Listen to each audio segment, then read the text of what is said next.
Sorry guys, internet issues, I guess. It booted me off. So I was talking about discharge papers and that your funeral home can help you request them from a state level, or a lot of times when veterans were active duty were discharged, they were instructed to go file their discharge with the local county clerks. So if you call the county clerk where that veteran lived at the time they returned from service, they may have one on file there. I think I've run into one time we had a gentleman and we could not find a discharge for him. There's a national place that you can go to, the National Archives in Missouri, but there was a huge fire there and a majority of records were lost, and so it's hard to sometimes find records on people. So funeral homes will do their best to help you. They really will, but sometimes we run into dead ends when it comes to finding those discharges. But you do need them to get benefits. We can't go by word of mouth, because I have run into veterans where they actually were dishonorably discharged, but they never told the family. But we found out during the course of everything that had happened because they went AWOL, and so they discharged them dishonorably, but you know, they never told the family that. So interesting stuff. Next question is, the government pays for my funeral, right? I've been on disability or I'm on state aid, so they're going to just pay for my funeral too, or for my mom's funeral too, correct? Wrong. I get that. We get that question a lot as well because of commercials that are on that say, you know, you get free this or you get this because of this, and it's not the case. So right now, if a family member was on disability or receiving state aid and they died and you wanted to get some state aid for their burial, the maximum you would get is $700 towards if it was a full burial. You get a certain amount depending on what types of services you want to do. And then the family has to pay up to $4,000 additional with that. So if you were doing a full burial, which we've said before is between $10,000 to $12,000-ish, the family's going to have to pay that full $4,000 because only $700 is your savings there. So it is still a large chunk for the family to have to pay, and you have to go and you have to apply on site at the DHS FIA office, and it has to be authorized, and then the funeral home has to get that authorization. And typically, so there's a lot of funeral homes now who won't allow that as a form of payment even. It's not worth their time to go through the paperwork, to go through what it entails, and so they've just said, I'm sorry, but we're not going to allow that form of payment. And there's other funeral homes who will allow it, but that you have to bring that authorization to them before, and you have to pay that additional amount before they will do the services, because they consider that the payment up front, essentially, which is a lot of places' current payment policy is payment is due by the date of service, and so you would have to provide that $4,000 plus that letter that says that that $700 is coming from DHS or FIA. So they also dictate which casket is used, which vault is used, and what types of services you must have.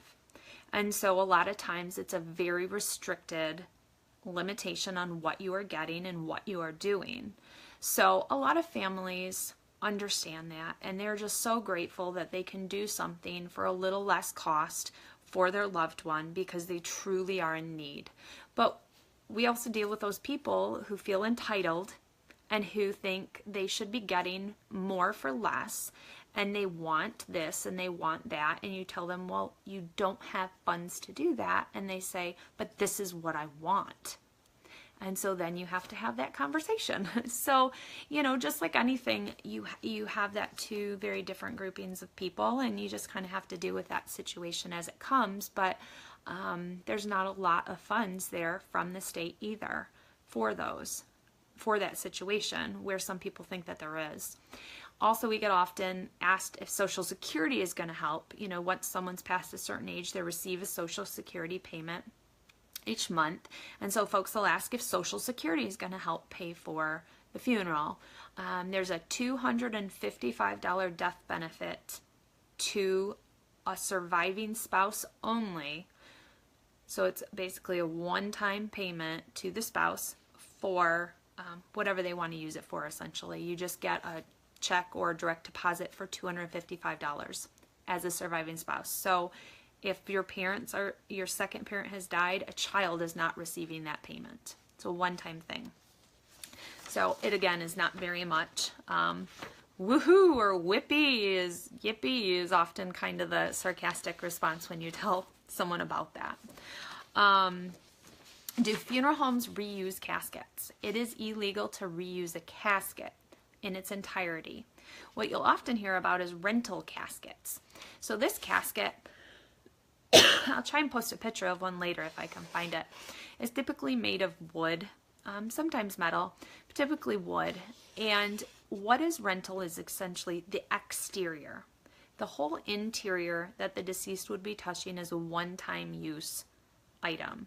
So it's the end of the casket folds down, and a cardboard box, just like for cremation, is rolled in, and there's a whole liner and an interior with the pillow and a sheet and everything. So that is placed in there, that the deceased is placed in. So when you look at this casket, it looks like any other casket. It looks completely typical. But after the services, then that end is opened and that interior is rolled out. So then the person can be buried in just that, cardboard box receptacle, or they can then be cremated after. So a lot of folks are deciding to have full viewing, full service, and then be cremated after rather than go for burial. And so that rental casket is where we see that a lot, is for that type of a situation. But a casket cannot be reused. Once a deceased has touched it, it's essentially contaminated by law, so that has to all be replaced if we want to use it even for another deceased. So funeral homes take your pre-funding money, don't they? They can take it and just run away with it, or a funeral home closed and my money's gone, right?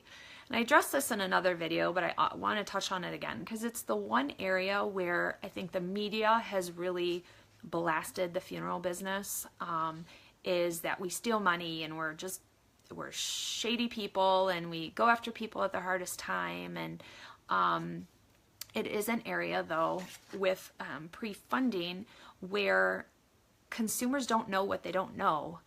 Consumers most of the time are not going to realize that when you give a funeral home money for a pre-funding, it doesn't go to the funeral home, it goes to that third party. So if you're sitting down with a shady funeral director and he says, yes, write that check right to yada yada funeral home, you're probably not going to guess or question it, when really that check should be written out to the third party trust or to an insurance company. And so that's kind of where the mistake has been made, is that the consumer doesn't know what they don't know. They don't know that they shouldn't be doing that, and so they trust and they go through, but that's how that money goes to the funeral home, and that's how the money then is taken. Because rather than depositing that money and then writing a check to the trust, funeral homes often, if they get in a financial bind, they will take that money and use it for a little while and then pay it to the trust. But then if they get in even more of a bind, that money just never gets to the trust. And I think these people who have done that, they maybe did it once and then twice and realized, oh, nobody's catching on yet, so maybe, and then it just, you lose track of it and it's gone and you're in too deep, kind of a thing. And it's horrible. And I'm, glad that they're found, and I'm glad that they're prosecuted. And I've only run into one person who encountered this, and I had to be the one to tell them that their money was most likely gone. But we had them call a lawyer or somebody that had worked on the situation with families with that funeral home when it had happened, and I never heard back if she ever got her money or what the outcome was. But it's a sad situation, and people can easily be taken advantage of, just like in any business. I think because so many emotions are involved in the funeral business, that it's an easy target for attacking the funeral home and attacking the funeral director because that must be why they did it. When in the end, it's just money. That people are, people are greedy, just like every business, I guess. You can have bad people. And we can make payments, right? We want to make some payments to pay for this. That's a lot of, when it comes to payments. As I had said before, though, most funeral homes have moved towards payment is due by the date of service. You can't go to the restaurant and make payments. You can't go to a doctor's office and make payments. You can't go to and buy a house and make a payment to the place that you buy your house. You have to go get a loan at the bank to pay for your house each month. You have to go get a loan at the bank to pay for your car each month. So that's kind of the rationale that funeral homes have gone to. If you want to, make payments, then you need to go to that third party. You can go to the bank and take out a loan. You can take out a credit card. You can call an institution to make arrangements to make payments to them, but we are paid up front. Especially small businesses can't move forward and can't thrive and can't keep our doors open at small businesses if there's no income coming in. I know I worked at one funeral home for a little bit, and their accounts receivable, they still had ladies paying $10 a month for funerals from 15 years ago, and it just kept $10 a month, $10 a month, $10 a month. It doesn't really do anything for the business's income, for the most part, $10, and those people are probably going to die before it's paid off. But that used to be 15, 20 years ago. That was kind of how they did it. You came up with a payment plan and you just went with that. So, but a lot of small businesses did that years ago. You worked on trade or you just made payments, but businesses can't, function on that anymore, especially with disjointed families and people who, oh yeah, all of us will chip in and only one person actually does or two people do.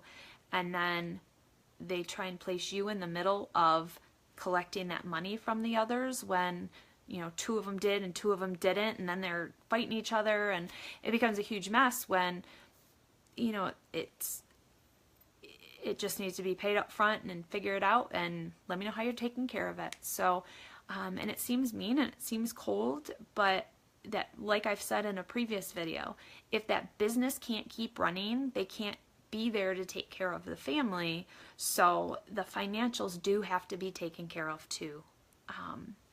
And it's just the basics of business when it comes to that part of it. So I think I've answered all of that type of questions for today. The next video this week is going to be off the wall. Hey, does the body really sit up? Does their hair keep growing? Do their nails keep growing? Kind of those kind of questions. So if you have any of those, private message them to me, post them on my wall, however you want to send them, get them to me so I can keep adding to that list that I have going for that video. See you guys next time.